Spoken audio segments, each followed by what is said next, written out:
Y രാജ Y. 1 വെച്ചാൽ 2, 2 വെച്ചാൽ 4, 4 വെച്ചാൽ 8. ആർക്കും വെക്കാം, ആർക്കും വെക്കാം. മടിക്കാതെ, അറക്കാതെ, സംശയിക്കാതെ ആർക്കും വെക്കാം. കള്ളമില്ല, കപടമില്ല, മന്ത്രമില്ല, മായാജാലമില്ല. ആർക്കും വെക്കാം. 5, 5-ന് 10, 2 വെച്ച് 2-ന് 4. ഇനി ആരെങ്കിലും ഉണ്ടോ? ചീട്ട് വളർത്താൻ പോകണം. ആരെങ്കിലും ഉണ്ടോ? 10, 10-ന് 20 ചീട്ട് വളർത്താൻ പോകണം. രാജ കമ്പനിക്ക്. ജോക്കർ ആരാ 5 വെച്ചത്? 5-ന് 10 പിടി. പിടി. അടുത്ത ഇറങ്ങാൻ പോകുന്നു. 1 വെച്ചാൽ 2, 2 വെച്ചാൽ 4, 4 വെച്ചാൽ 8. ആർക്കും വെക്കാം. അറച്ചു നിൽക്കരുത്. ഇത് എന്ത് പണിയാ ചന്ദ്രേട്ടാ? വണ്ടി മാറ്റി കൊടുക്കാൻ ബാക്കിയുള്ളവർക്ക് ലോഡ് എടുക്കണ്ടേ? വേണ്ട. കണ്ടോളൂ, കണ്ടല്ലോ. ചീറ്ററോ? ചിരടാൻ പോവാണ്. ആർക്കും വെക്കാം, ആർക്കും വെക്കാം. 1 10. ഈ കാണിക്കുന്ന പോക്കത്തരവാ. ചവിട്ടിയാ മതി. ആർക്കും വെക്കാം. 1 വെച്ചാൽ 2, 2 വെച്ചാൽ 4, 4 വെച്ചാൽ 8, 5 വെച്ചാൽ 10. താക്കോൽ ഇട്ടിട്ടെന്താ കാര്യം? ലോഡ് വണ്ടിയാ, ഞാൻ എടുക്കൂല. പിന്നെ നീ ഇത്ര നാൾ എന്റെ കൂടെ നടന്നിട്ട് എന്താടാ ചരച്ചത്? മായാജാലമില്ല. ജോക്കർ 1 ആരാ വെച്ചത്? ഇവിടെ എന്റെ 1, 2 അടിച്ചിരിക്കുന്നു. ബാക്കിയെല്ലാം കമ്പനിക്ക്. പറ്റില്ല, രണ്ടാമതിടണം. ഞാൻ കണ്ടില്ല. അത് എന്റെ കുറ്റമില്ല. കളിക്കുമ്പോ നോക്കിയിരിക്കണം. ഞാൻ കണ്ടില്ല, രണ്ടാമതിടണം. താൻ കൈ നോക്കിയിരിക്കാതെ എന്റെ കുറ്റമാണോ? രണ്ടാമത് കാണില്ല പറഞ്ഞില്ലേ? കൈ തൂറോ നിന്നോട്. ചന്ദ്രേട്ടാ, ചന്ദ്രേട്ടൻ എന്തായി കാണിക്കുന്നത്? ചന്ദ്രേട്ടൻ കളി കാണാൻ ഞാൻ കുറ്റ? ഉള്ള കാശ് കളിച്ചു പോയപ്പോ കൊതിയെടുക്കാം. പൊട്ടി, ഞാൻ കൊതിയെടുത്തു. ചന്ദ്രുവിന് കാശ് പുല്ലാടാ. ചന്ദ്രു കുടിച്ചും കളിച്ചും കളഞ്ഞ കാശുണ്ടായിരുന്നെങ്കിൽ നിന്നെ നിന്റെ ഭാര്യയോളുടെ അമ്മയെ വിലക്ക് വാങ്ങിക്കായിരുന്നു. അപ്പോഴേ ചന്ദ്രേട്ടോ, എന്റെ ഭാര്യയുടെ അമ്മയുടെയും കാര്യം വിട്. നമുക്ക് വേറെ ആരെങ്കിലും വിലക്കെടുക്കാം.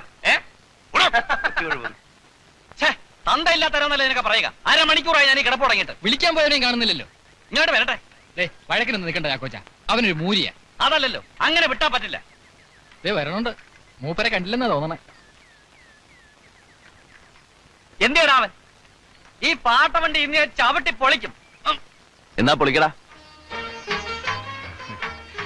അല്ലേ എന്തേട്ടാ, നേരെ എത്രയാന്നറിയാം വിളിക്കാൻ വന്നിട്ട്. വല്ലയിടത്തും വായി നോക്കി ഇന്ന് കാണും. താൻ ചന്ദ്രേട്ടനെ കഴിവറാമനെന്ന് വിളിച്ചില്ലേ? എന്നാ ഞാൻ ഈ ലോഡ് എടുക്കുന്നില്ല. നിന്നെ നോക്കിക്കോ. ചന്ദ്രേട്ടൻ ആരോടും കണക്ക് പറയണ്ട. ചന്ദ്രേട്ടന്റെ സ്വന്തം വണ്ടിയാ. ഇതൊരു ലോഡ് കുറഞ്ഞ വൈകുന്നേരം അവിടെ ചെല്ലുമ്പോ ആ നക്കി നായരുടെ മുങ്ങി മോന്തയും കാണണം. അതുകൊണ്ടാ എന്റെ പൊന്നി ചന്ദ്രേട്ടനല്ലേ. സ്റ്റാർട്ടാവൂല, ഒന്ന് അനക്കണം. അത് ഞാൻ ഏറ്റു. എടാ ഭാസ്കര, അബ്ദുള്ളേ, ജോണേ, എല്ലാവരും വന്നേ. ഒന്ന് ആഞ്ഞു തള്ളി തള്ളിക്ക് തള്ളിക്ക്. പോട്ടെ പോട്ടെ. തള്ളു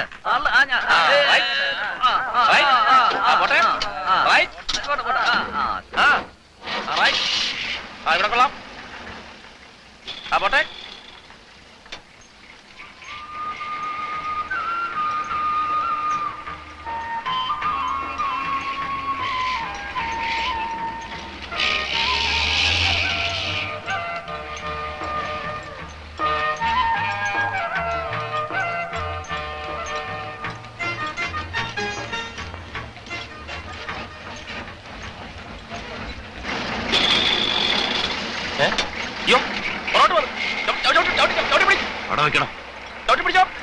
ഞാൻ കട്ടവെക്കാം.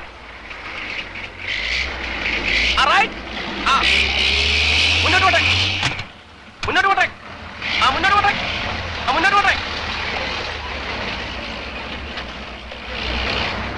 പോട്ടെ. റൈറ്റ്.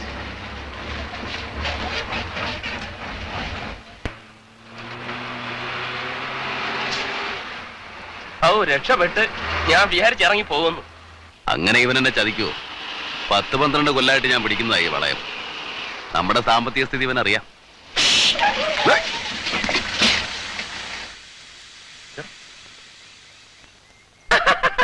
കാറ്റ് പോയി.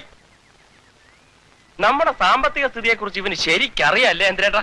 കളിയാക്കാതെ ചെന്ന് ടയർ മാറ്റിയിട്ടാ. ഈ ലൊഡാക്ക് വണ്ടി ഒരു ദിവസം മര്യാദയ്ക്കൊന്ന് ഓടിക്കണ്ടിട്ട് മരിച്ചാ മതി.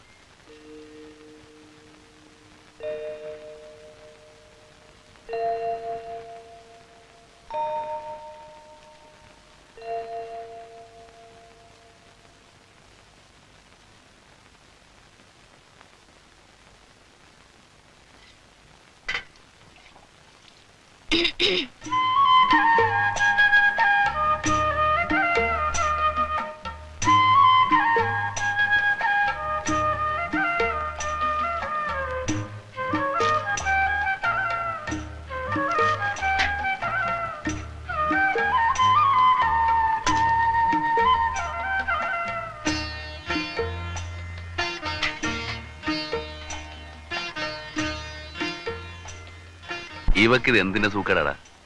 നാരായണേട്ടന്റെ മോളായിപ്പോയി. അല്ലെങ്കിൽ ഞാൻ കാണുമ്പോഴൊക്കെ എന്നോട് ചോദിക്കും ചന്ദ്രേട്ടന്റെ കാര്യം.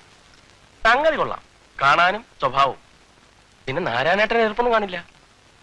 നമുക്കൊന്ന് ആലോചിച്ചാലോ? ദേ, ഞാൻ വല്ല തെറിയും പറയും കേട്ടോ. പിന്നെ എന്നും ഇങ്ങനെ അമ്പലക്കാളെ പോലെ നടന്നാ മതിയോ?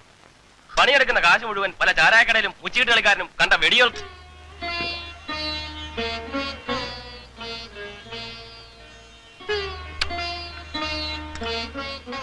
വീട്ടിൽ ചെല്ലുമ്പോഴൊക്കെ രമണി എന്നോട് ചോദിക്കും, ചന്ദ്രേട്ടനും വേണ്ടേ നമ്മളെപ്പോലൊരു വീടും ജീവിതവും എന്നൊക്കെ. ഇനി ചന്ദ്രേട്ടൻ വീട്ടിൽ വരുമ്പോ പറഞ്ഞ് സമ്മതിപ്പിക്കുമെന്ന് പറഞ്ഞിരിക്കുക അവള്. തുടങ്ങി രമണിയും വീടും കൂടും. നിനക്കൊന്നും മിണ്ടായിരിക്കണം. ഇനിയിപ്പോ എന്താ വേണ്ടേ? ചന്ദ്രേട്ടൻ ഒരു കുടുംബമായിട്ട് കഴിഞ്ഞു നോക്ക്, അപ്പോഴേ എന്റെ സുഖം അറിയും. എന്റെ തടി ഇവിടെ ആണെങ്കിലും പ്രാണൻ അവളുടെ അടുത്താ. വയസ്സാകുമ്പോഴേ ഈ തടിയും ചുണയൊക്കെ അങ്ങ് മാറും. ആരാ ഇത്തിരി വെള്ളം ചൂടാക്കി തരാനുണ്ടാവുക? അതിന് വയസ്സായെങ്കിലല്ലേ. പിന്നെ ചന്ദ്രു ആർക്കും ഒരു ഭാരവുമില്ല. ആരുടെയെങ്കിലും സഹായം ഇല്ലാതെ ജീവിക്കാൻ പറ്റാത്ത ഗതി വന്നാ അന്ന് അവസാനിപ്പിക്കും. പിന്നെ വലിച്ചു വാരി കുഴിയിലിട്ട് മൂടണം. അതിനുള്ള മണ്ണ് എനിക്കുണ്ട്. പിന്നെന്താ?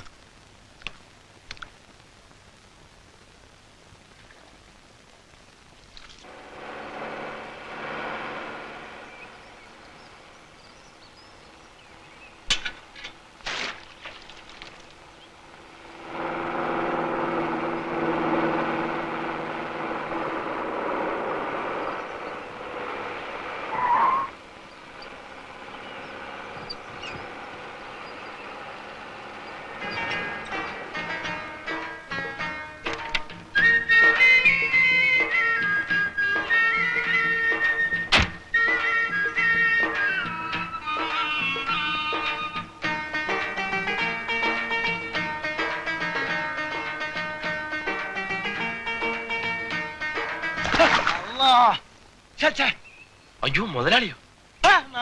മോനെ മൂഞ്ഞിമേടാ വെള്ളം പറ്റണേ. മുതലാളി കണ്ടില്ല. മൂത്ത് രണ്ട് കണ്ണ് പിറ്റേക്കണേ. പിന്നെ എന്തിനാടാ പടക്കെ? എവിടാ നമുക്ക്? ആര്?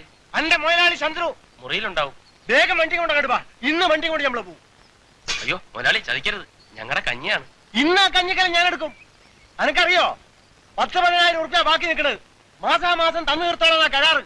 കൊല്ലൊന്നായി ഒറ്റ കായ് എന്നിട്ടില്ല ഹിമാർ. ചന്ദ്രേട്ടന്റെ മുതലാളിക്ക് അറിയാമല്ലോ, 5-8 കൊല്ലം മുതലാളിയുടെ കൂടെ പണിയെടുത്ത ആളല്ലേ. ചന്ദ്രേട്ടൻ തരാതിരിക്കില്ല. എന്ന് എന്റെ മയ്യ തടക്കിട്ടാ തെണ്ടി തിരിഞ്ഞു നടന്നപ്പോ പിടിച്ചോണ്ടായി വളയം പിടിപ്പിച്ച നമ്മളാ. ഇന്ന് ചമ്മയോട് വേണക്കളി. അത് കൽവിലിരിക്കട്ടെ. ആ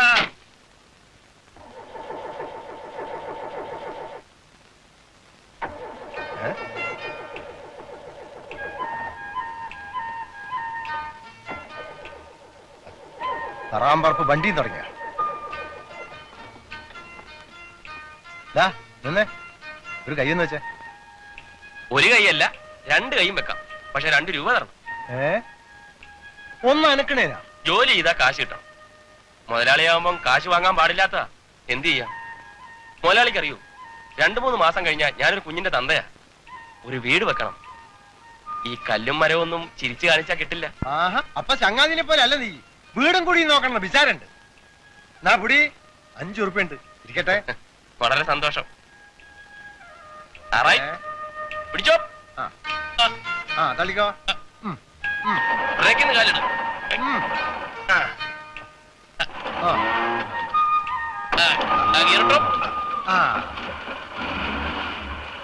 നമ്മള് പോട്ടെ.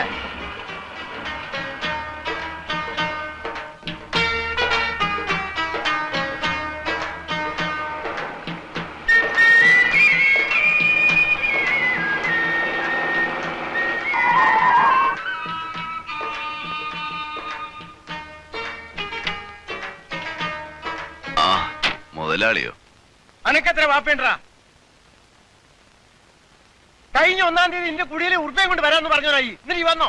വണ്ടിക്ക് പണി ഒഴിഞ്ഞ നേരല്ല. ആഴ്ചയിൽ 2-3 ദിവസം വർക്ക്ഷോപ്പ്. അതല്ല ചോദിച്ചത്, ഉറുപ്പയും കൊണ്ട് ഈ വന്നോന്ന്.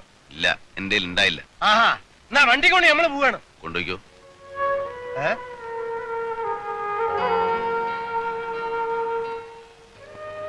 അല്ല, അപ്പൊ നീ എങ്ങനെയാടാ കയ്യ? അത് മുതലാളി അറിയണ്ട. വണ്ടിപ്പണി മാത്രമേ എടുക്കുന്നില്ല. കൈത്തണ്ടയ്ക്ക് വില ഉള്ളിടത്തോളം കാലം ചന്ദ്രു ജീവിക്കും.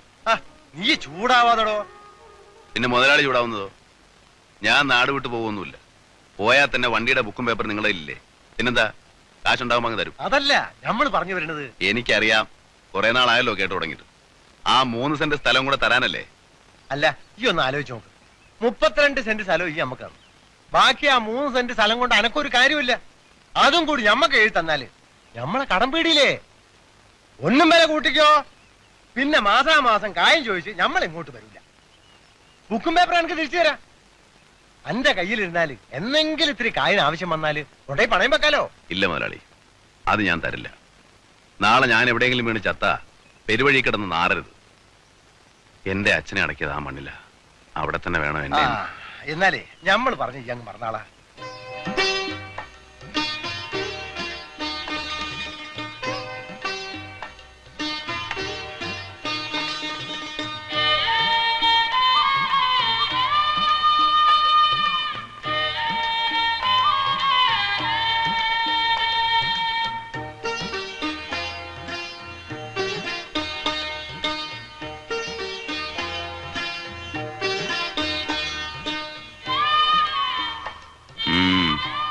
തിരുമ്മയാ ഇരട്ടിക്കൊന്നുമില്ല. ഇതുകൂടെ ഉണ്ടല്ലോടാ. കഴിവറട മോൻ ചാവാൻ പോണെന്ന് പറഞ്ഞാ 10 പൈസ കൊടുക്കല. വിശന്ന് പൊരിഞ്ഞാൽ ഒരു ചായ കുടിക്കല. കൂട്ടി വെച്ചോ, ചാവുമ്പോ കൊണ്ടുപോവാ. ഞാൻ പറഞ്ഞില്ലേ ചന്ദ്രേട്ടനോട്, ഒരു വീട് വെക്കണം. അടച്ചുറപ്പുള്ള ഒരു മുറി, ഒരു അടുക്കള, അത്രയും മതി. വീടൊക്കെ നമുക്ക് പണിയാടാ, സമയാവട്ടെ. സമയം എന്ന് പറഞ്ഞാ രമണിക്ക് ഇത് 5-ാം മാസമാ. അവൾ ആരാ മോളെന്നറിയോ ചന്ദ്രേട്ടന്? തറ കെട്ടിയ പിന്നെ അവള് ഇനിയിപ്പോ പെരപണില്ലെങ്കിൽ അവള് പണി മുടക്കി കളയോ?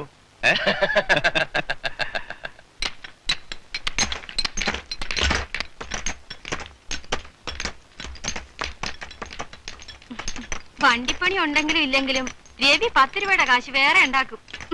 ചന്ദ്രേട്ടന്റെ വണ്ടിക്ക് കേടില്ലാത്ത ദിവസമില്ല. വിറ്റ് കളഞ്ഞൂടെയാ മുതല്. വിറ്റിട്ട് എന്ത് ചെയ്യാനാ? അവന്റെ ഈ സ്വഭാവം കൊണ്ട് വേറൊരു വണ്ടിയില് ആരെങ്കിലും പണി കൊടുക്കോ? ചന്ദ്രേട്ടന്റെ സ്വഭാവത്തിന് എന്താ മോശം? ചന്ദ്രേട്ട ഒറ്റത്തടിയാന്നൊന്നും ആരും കരുതണ്ട. ചോദിക്കാനും പറയാനും ഒക്കെ ഞങ്ങൾ ചിലരൊക്കെ ഇവിടെ ഉണ്ടേ. ഓ, പെണ്ണിന്റെ ഒരു നാണം കണ്ടില്ലേ?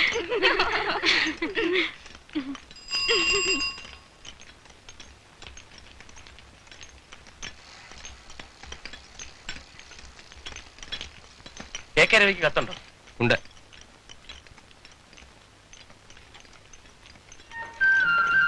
ആരുടെയാടാ? നിന്റെ കെട്ടിയാളുടെ?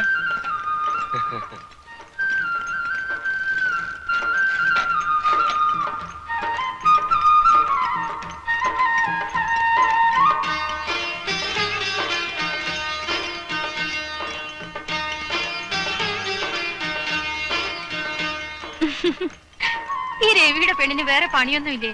ആഴ്ചയില് 2 കത്താ. ചെക്കന്റെ മോന്ത കണ്ടില്ലേ? വെളുത്തമാവ് പോലെയാ. അവക്ക് എത്ര മാസമായി? 5. കല്യാണം കഴിഞ്ഞ് കൊല്ലമൊന്നായില്ല, അതിനുമ്പോ കൊച്ചായി. അങ്ങനെ ആമ്പിള്ളാര് ചെലവ് ചെയ്യണോട്ടോ. പിന്നെന്താ, സരള ചേച്ചിക്കും കാത്തൂനും മറിയാമ്മ ചേട്ടത്തിക്കും എല്ലാവർക്കും വയറ് നിറച്ച് പായസം. എന്റെ മോളുടെ 28-ന് സദ്യം. മോളോ? അപ്പൊ പിറണേന് മുമ്പ് നീ അങ്ങ് തീരുമാനിച്ചോ മോളാണെന്ന്? ആദ്യത്തെ മോളാ, എനിക്ക് ഉറപ്പാ. ഞാൻ തുളസിയിലേക്ക് നോക്കി, 3 പ്രാവശ്യം മലർന്നു തന്നെയാ വീണത്. തുളസിയിലെ നുണ പറയില്ല.